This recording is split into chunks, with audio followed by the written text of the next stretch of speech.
para opinar.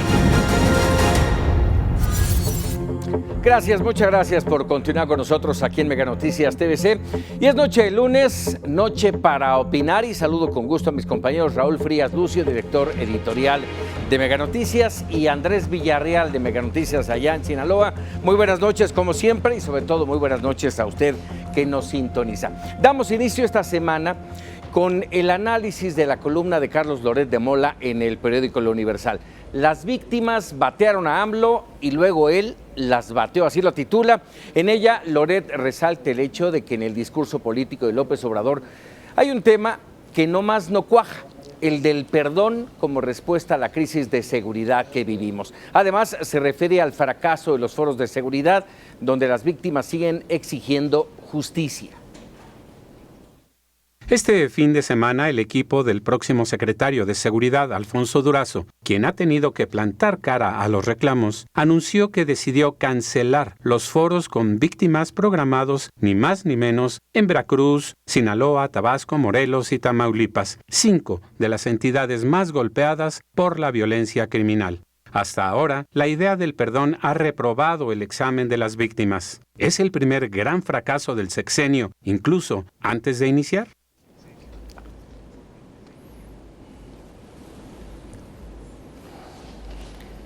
¿Qué tal, Paco, Andrés? Mira, sobre esta columna de Carlos Loret de Mola, sobre si realmente se puede considerar que el tema de la tranquilidad, de la paz que se busca para nuestro país, realmente si ya fracasó, como termina la columna de Loret de Mola, la verdad es que estamos empezando.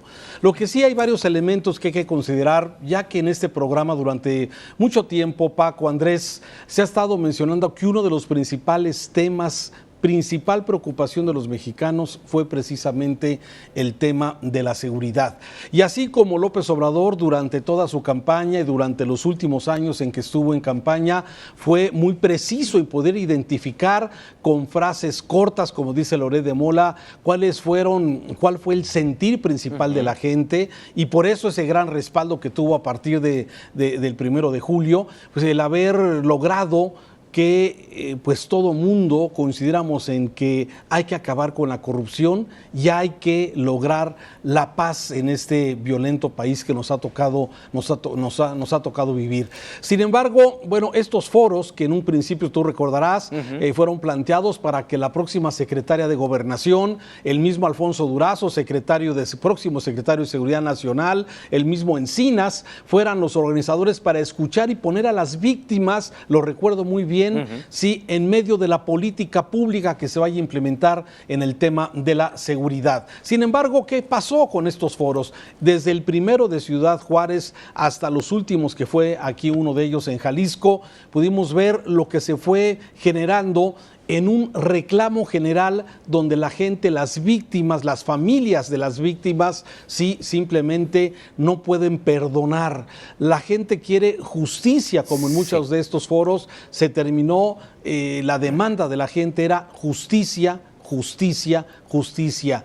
A pesar de que López Obrador siempre mencionó que él sí podía perdonar, parece que las familias de las víctimas de la violencia no lo pueden aceptar. Ha faltado, si no están ustedes de acuerdo, ha faltado claridad para saber a quiénes se refiere Andrés Manuel López Obrador cuando insiste en el olvido no, el perdón sí. No entiendo, y no lo han clarificado, ¿a quiénes se refiere? ¿Se refiere igual al que roba un mendrugo de pan por hambre, que igual a un capo del narcotráfico, a un líder del crimen organizado, a un funcionario de cuello blanco? ¿Se refiere a los mismos? Yo creo, Paco, que le falta claridad a Andrés Manuel casi en todas las propuestas. Estos meses de julio, agosto, septiembre y lo que va de octubre no ha sido suficientes para que Andrés Manuel explique ninguna de las políticas que intentará implementar. Pero hablemos esta de seguridad. Me parece que parte del problema está el problema parte, mejor dicho, de poner como eje una afirmación del perdón y no poner como eje estar al lado de las víctimas. Es decir, son dos cosas distintas. Andrés Manuel, con esta frase, como bien lo dice Carlos Loret en la columna, básicamente es una frase de marketing, no es una explicación y no hay detrás, mucho menos, una política pública que la sostenga. Eso sí es lo preocupante, lo hemos dicho ya en otras ocasiones. En este momento, las víctimas, el Estado, históricamente no se ha puesto del lado de las víctimas. Sí. Si la política de seguridad de Andrés Manuel parte justamente de ponerse del lado de las víctimas, pero en un lenguaje de justicia, sí, no de perdón, ya sería distinto.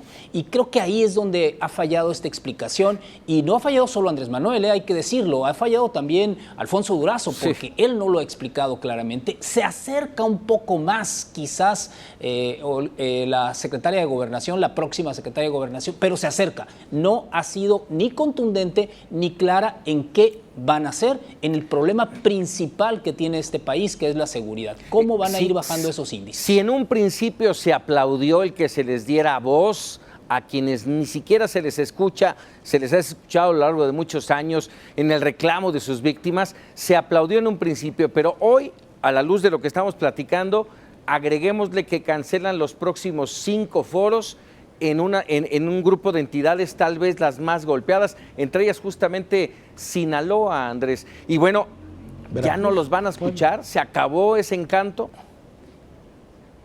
Yo creo que alguien le recomendó ya a Andrés Manuel de tener estos foros porque se habían convertido justamente en un punto muy flaco de la argumentación que ha hecho el próximo presidente, el presidente electo, en el tema de seguridad. Tan flaco, tan vulnerable, que cada foro lo que se convirtió fue en una catarsis para las víctimas, importante por supuesto, pero los foros ya se dejaron de ser desde los primeros, diría incluso desde el primero en Ciudad Juárez, esta forma en la que las víctimas podían aportar para solucionar lo que estamos enfrentando en este país. ¿Fue tiempo perdido? Si no pasa por lo que están reclamando.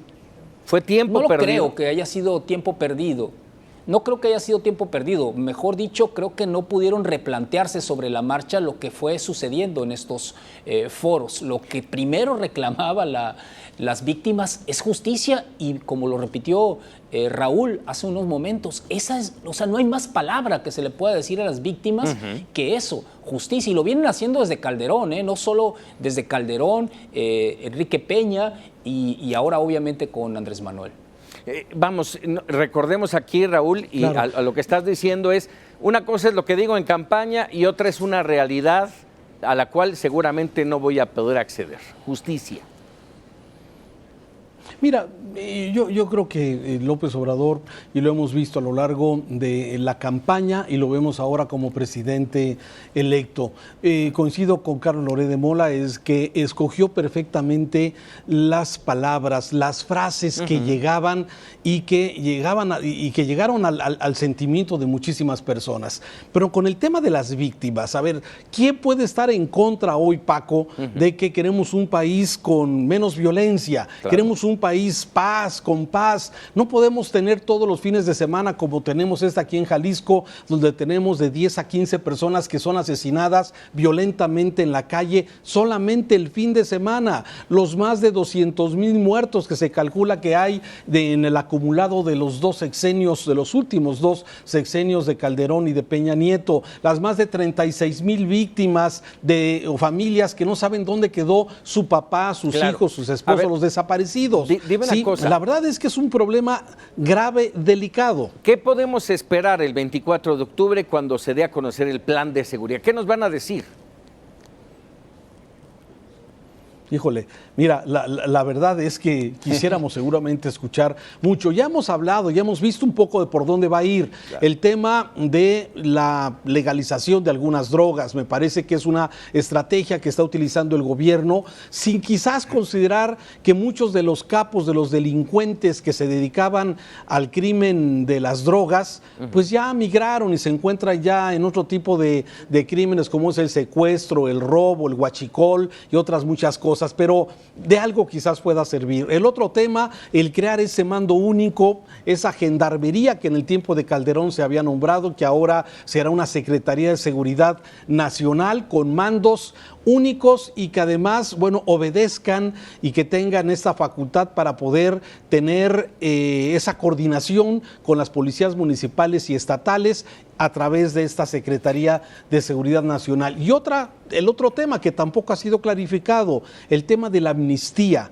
¿A quién se le va a perdonar? ¿A quién? ¿A qué delincuente? Tú lo decías hace un rato, al que robó en el Oxxo un refresco, un leche, pan, o al delincuente de cuello blanco, que exactamente, o sea, ese es exactamente el tema que no sé exactamente por dónde vaya a venir el programa de Secretaría de Seguridad. Lo que me parece es que el reto, como lo hemos mencionado, es el reto quizás más importante que tiene el próximo sexenio de López Obrador. Podemos hablar entonces de una primera crisis de un gobierno que todavía no entra en funciones y que hace evidente, y lo menciona Loret de Mola también en su columna, hace evidente la ruptura entre el órgano de seguridad que llevará Alfonso Durazo y la Secretaría de Gobernación, a quien le retiraron ese mandato.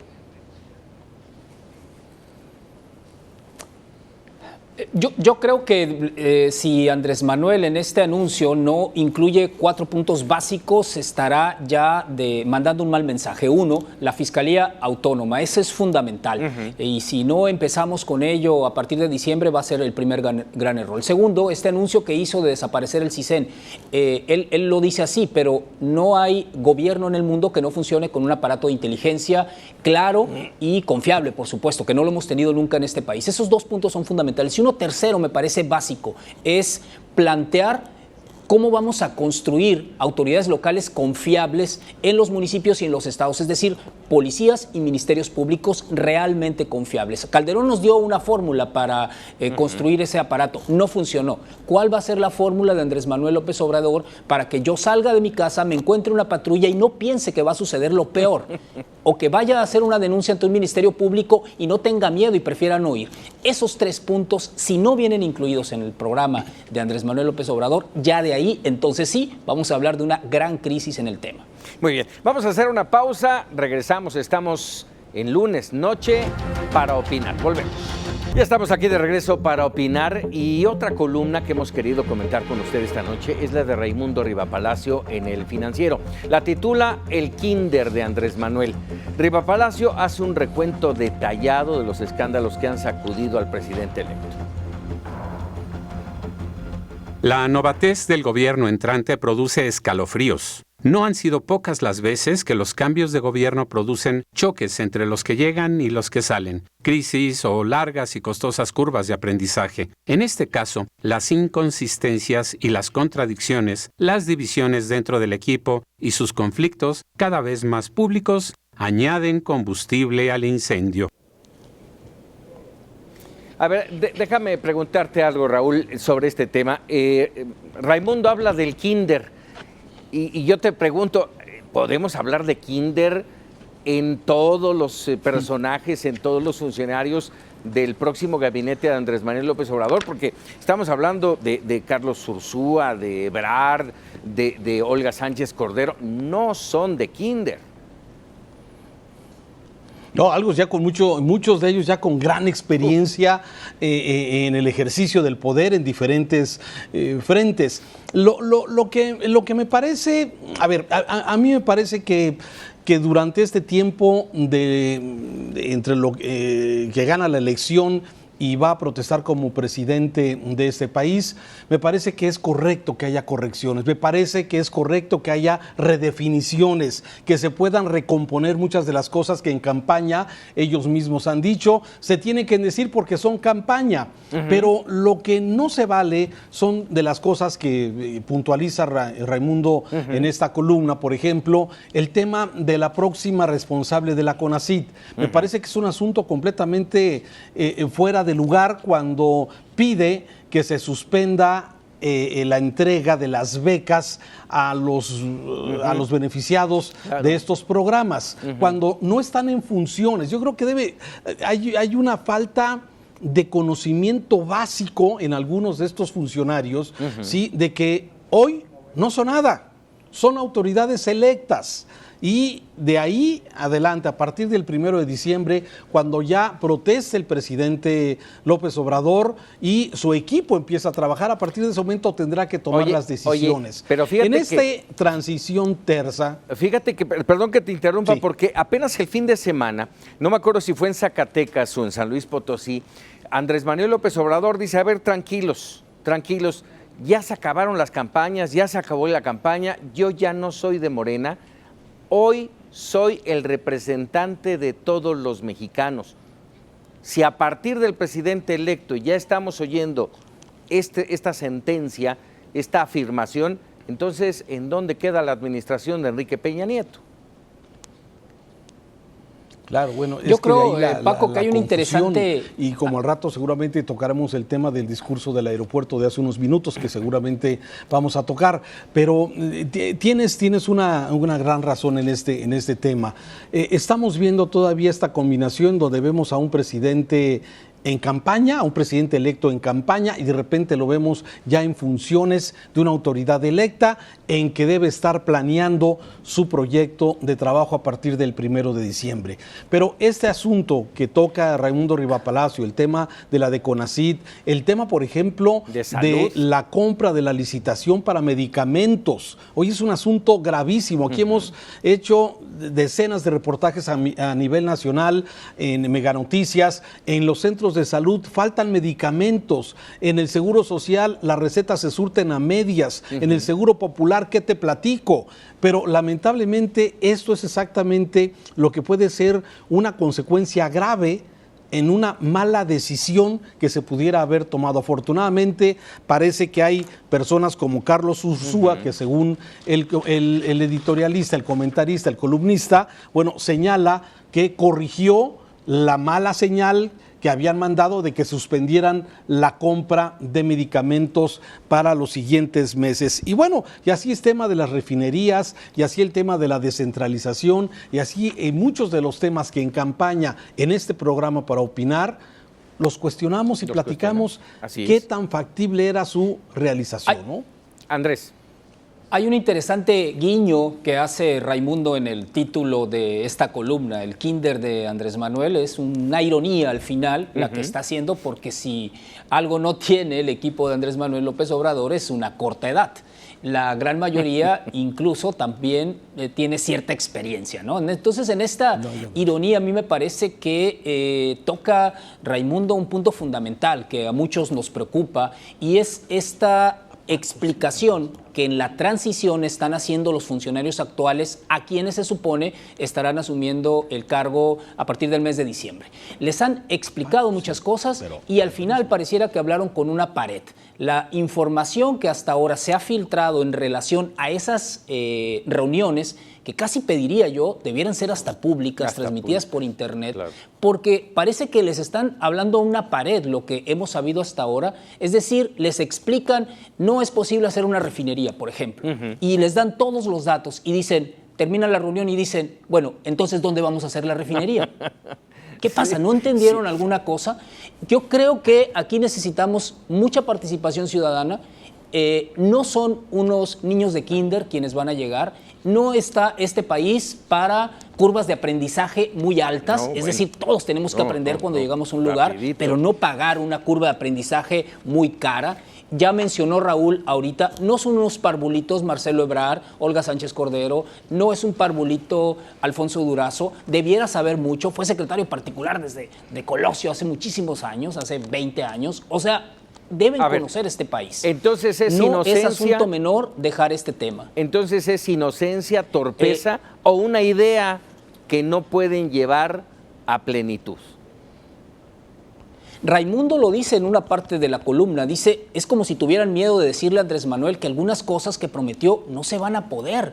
Yo digo que el país puede entender que algunas cosas que se dijeron en campaña no se van a poder, está bien, pero se deben de poder hacer otras, no esas, otras. falta ingenio, falta audacia, falta un planteamiento, que lleguen ya a diciembre con un planteamiento en muchos temas. Este país donde le rasques, vamos a encontrar lodo, pus o muchísimas otras cosas, pero vamos a encontrar también cosas bien hechas. Ha resaltado varios columnistas, lo dice un poco Raimundo, pero lo ha dicho otras veces Federico Reyes Heroles. Hay una clase técnica, sobre todo en el Banco de México, por ejemplo, muy especializada, claro, y que no va a querer quedarse con estos sueldos que quiere dar Andrés Manuel.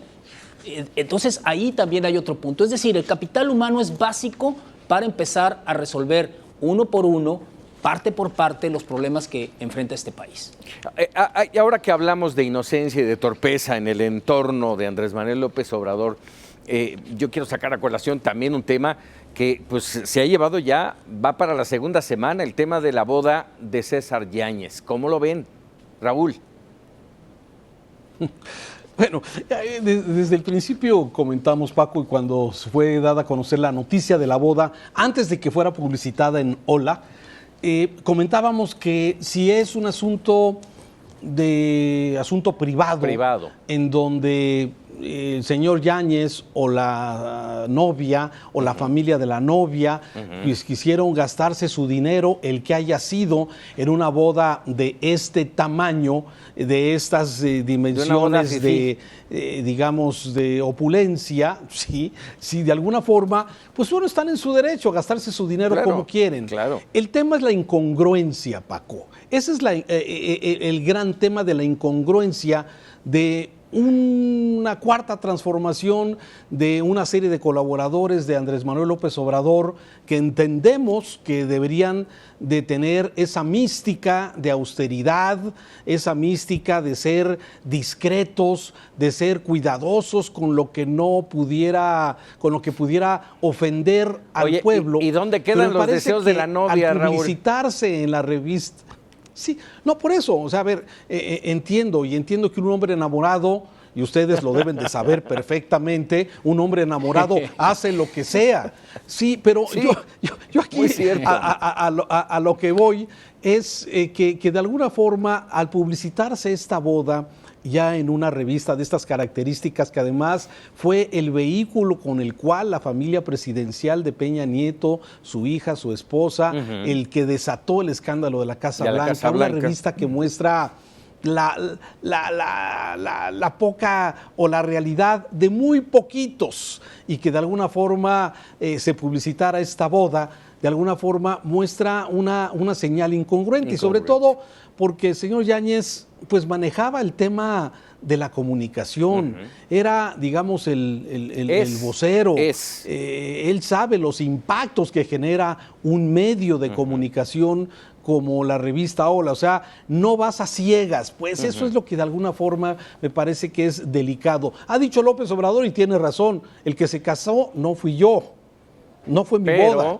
Sí, pero esto habla de esa incongruencia que puede haber con esa parte tan sensible para los mexicanos, y que de alguna forma se haya mostrado. Seguramente la familia de la esposa del señor Yáñez pues debe ser desde luego muy convincente para haberlo convencido de lo que él seguramente pudo haber previsto que iba a suceder. Familia de empresarios, y ella empresaria. ¿No se casó él, Paco, y Raúl?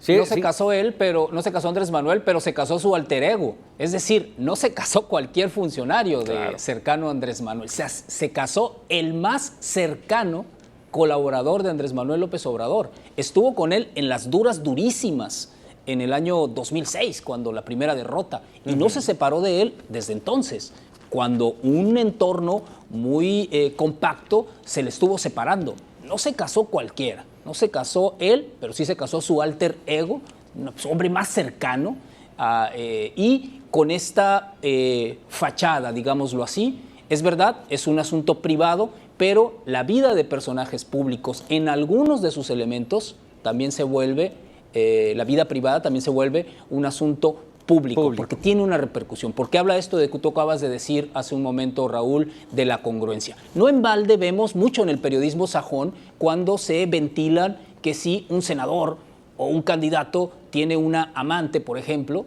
es un asunto privado, absolutamente privado, pero se convierte en un tema de incongruencia cuando toca temas relacionados con esta moral que proyecta un político. Doble es decir, moral. no estoy comparando los casos, solamente estoy haciendo un comparativo que no es ni cercano, pero si la vida privada del presidente y de su entorno cercano y de cualquier funcionario de alto se vuelve nivel, pública. Unas partes de él se vuelven públicas. Así es. Claro. Vamos a hacer una pausa y regresamos. Estamos en Para Opinar, aquí en Mega Noticias TV. Y bueno, este fin de semana fue especialmente intenso en muchos detalles. Uno de ellos fue el tema educativo. En Guerrero, bueno, hasta terminaron a sillazos. Y otro de los detalles fue que el gobernador Quirino Ordaz Coppel nombró a Juan Alfonso Mejía López. Usted lo recuerda perfectamente como director general de Mexicanos Primero. Ahora es el nuevo secretario de Educación Pública y Cultura allá en Sinaloa, en sustitución de Enrique Villa Rivera. Andrés, ¿cómo leer esta decisión del gobernador allá en Sinaloa?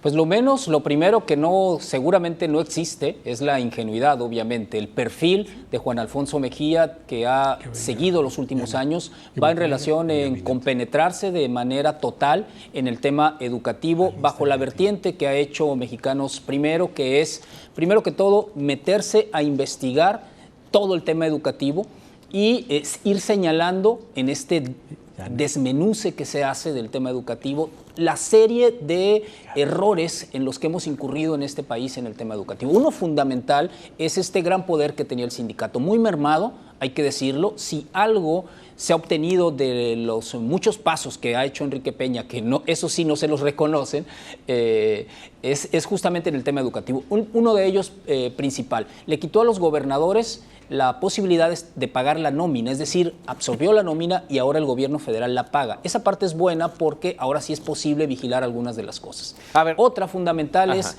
la de las plazas. Entonces manda un mensaje, me parece a mí, desde Sinaloa, los gobernadores priistas, no lo sé, en el perfil que van a seleccionar para sus secretarios de educación.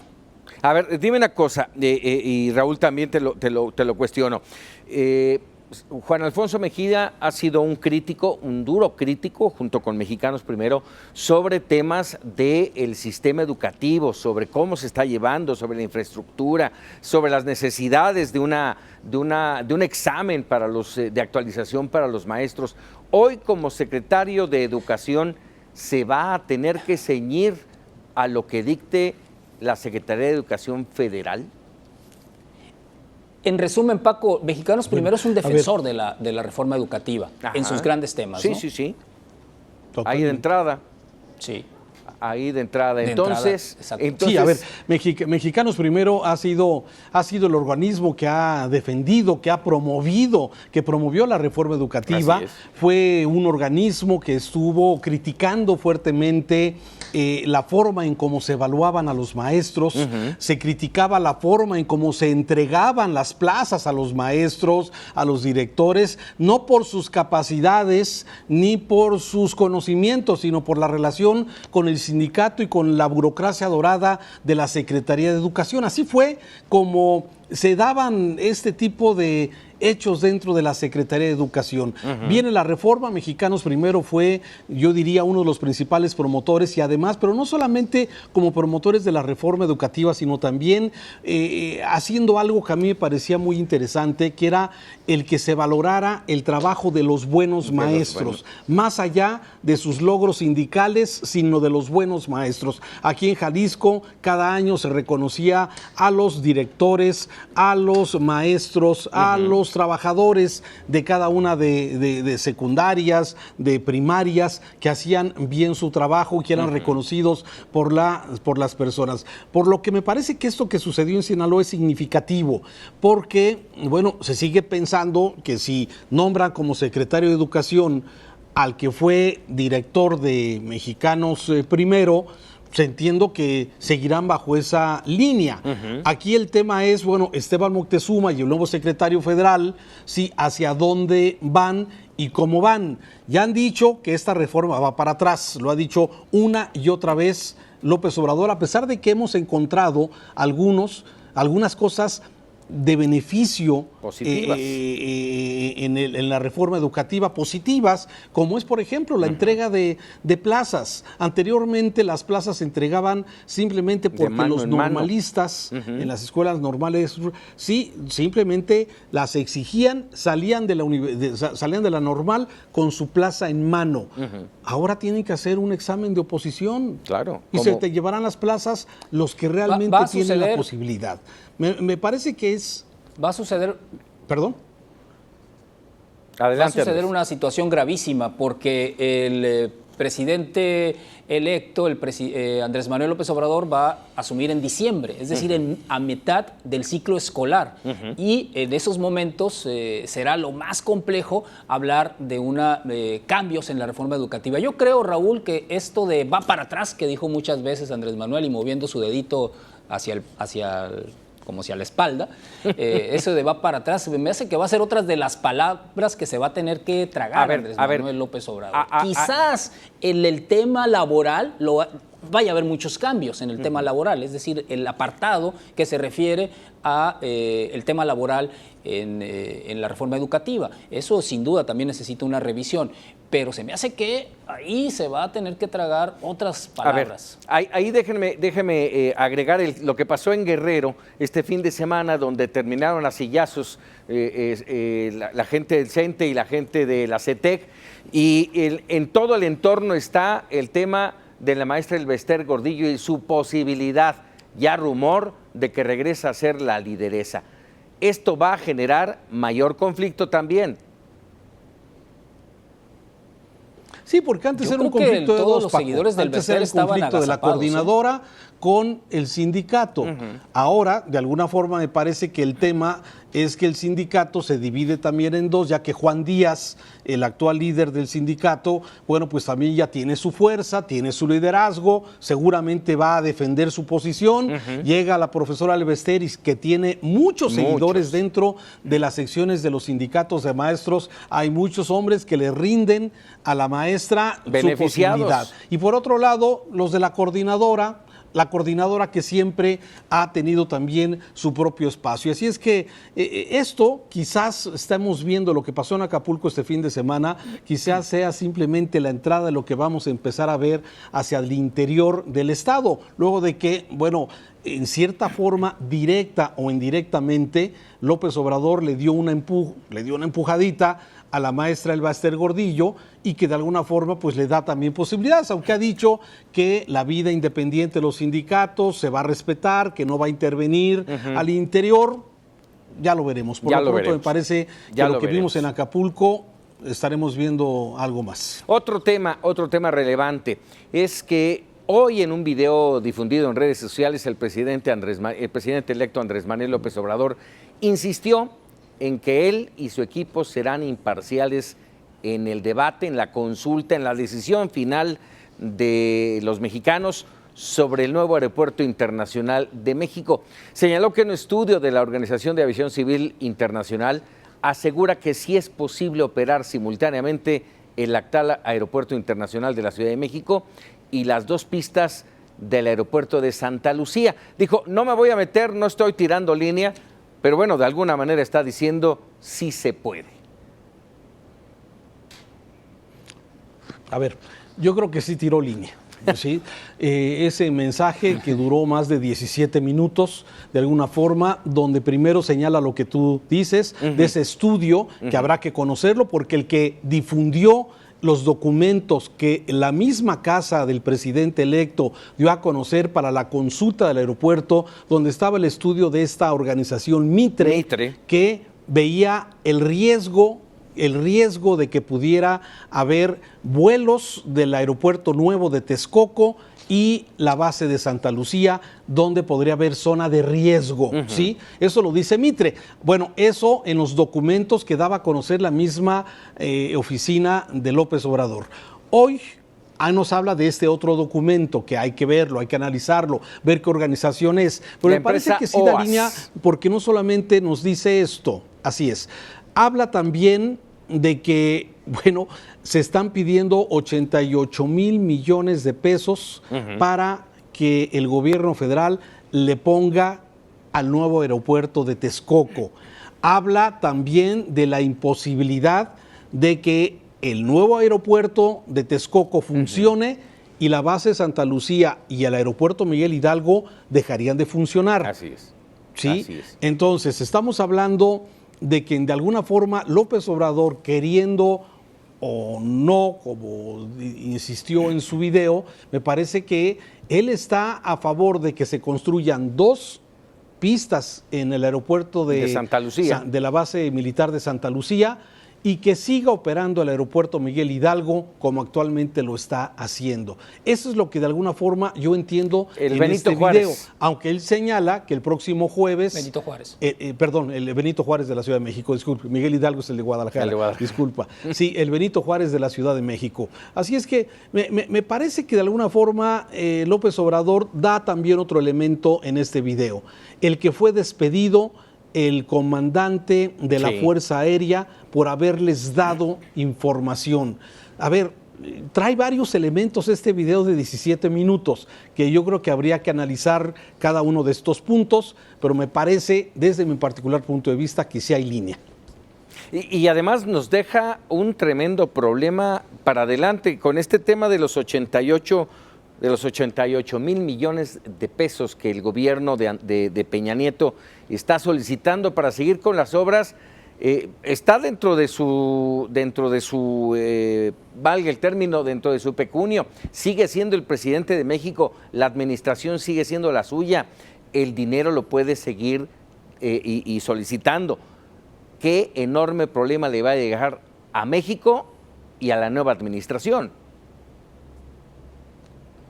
Andrés. Y son de esas herencias que vale más no recibir. Es como el hijo que recibe en herencia una empresa y una gran responsabilidad alrededor. Le están tendiendo la cama, ¿no? Es decir, está tan encaminado ya el proyecto, el desarrollo de la obra del nuevo aeropuerto, que en estas circunstancias yo quisiera saber como ciudadano cuánto va a costar que no se haga ese aeropuerto, cuánto va a costar continuar en esa línea, como dice Raúl, que está dando Andrés Manuel. Es decir, eso es fundamental. ¿Qué sale más caro?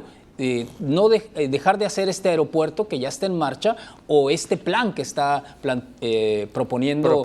Andrés Manuel López Obrador, porque sí está dando línea, yo también creo. Bueno, adelante, Raúl. Sí, ahora aclaró que no lleva el avance, lleva el avance del 35%, sino aclara que el avance real es del 20%. O sea, se han manejado cifras, información que de alguna forma tampoco es precisa y que para que un ciudadano común y corriente como cualquiera de nosotros opine sobre algo técnico, me parece que ahí hay un tema complejo. Nadie va a querer que le metan 88 mil millones de pesos, aunque no nos imaginamos ni siquiera cuánto es este dinero que le metan del gobierno a un proyecto como el nuevo aeropuerto. Nadie va a querer de alguna forma también que se despida a un funcionario de la Fuerza Aérea que haya dado información al equipo de López Obrador. Y un colofón que tiene también este mensaje es el de la campaña. El de la campaña que le informan al secretario de Comunicaciones que van a bajar la campaña que se estaba planeando o que ya estaba al aire. No entendí si estaba programada o ya está en medios convencionales, en medios digitales, a favor del aeropuerto. O sea, yo creo que López Obrador, antes de hoy salir a la conferencia que tenía programada hoy a las 11 de la mañana y que llegó y salió bastante tarde, yo creo que le urgía salir con este documento porque traía varios temas que tenía que exponer públicamente luego de la reunión que, según dijo, tuvo el próximo secretario de Comunicaciones con el secretario, entiendo, de Comunicaciones de México, cuando le informa que se iba a bajar la campaña o que se bajaría la campaña a favor del aeropuerto de Texcoco. Yo creo que son varias cosas que habrá que analizar. Que luego salió el secretario Ruiz Esparza a mencionar que no se va a bajar, que se va a actualizar, me imagino que señalando que está todavía en el tintero la posibilidad de no construirlo, de no terminarlo allá en Texcoco. Me parece que si fue cierto esto del correo, pues fue fuera de lugar, ¿no? O sea, ¿qué necesidad hay? Lo hubieran hecho sin tener que avisar. Lo voy a bajar, ¿eh? Faltan unos cuantos días para la consulta, pero lo voy a bajar. ¿No lo cree? Bien. Sí. A ver, sí, es un tema complicado, es un tema que seguramente ya está muy manoseado. Habíamos hablado aquí que es seguro que quizás ya se sepa cuál es la respuesta. En aquel entonces yo casi podía apostarte que el aeropuerto de Texcoco iba para adelante. Sin embargo, luego de escuchar este video, sí, no estoy seguro de que vaya para adelante. Lo hago luego de que también reconoce de que Carlos Slim y otros empresarios estarían dispuestos a hacerse cargo del costo del nuevo aeropuerto, aunque tiene su implicación, que dejarían de operar los otros 2 aeropuertos y tendría implicaciones de funcionamiento, la base militar de Santa Lucía y el aeropuerto Benito Juárez de la Ciudad de México. Pues sigue en el aire el tema, sigue en el aire el tema. Y bueno, nosotros terminamos aquí esta noche para opinar. Raúl Frías Lucio, Andrés Villarreal, muchas gracias como siempre, sobre todo a usted. Le recuerdo, mañana para opinar a fondo, allá con Raúl Frías Lucio, y nosotros nos dejamos con los memerables. Muy buenas noches.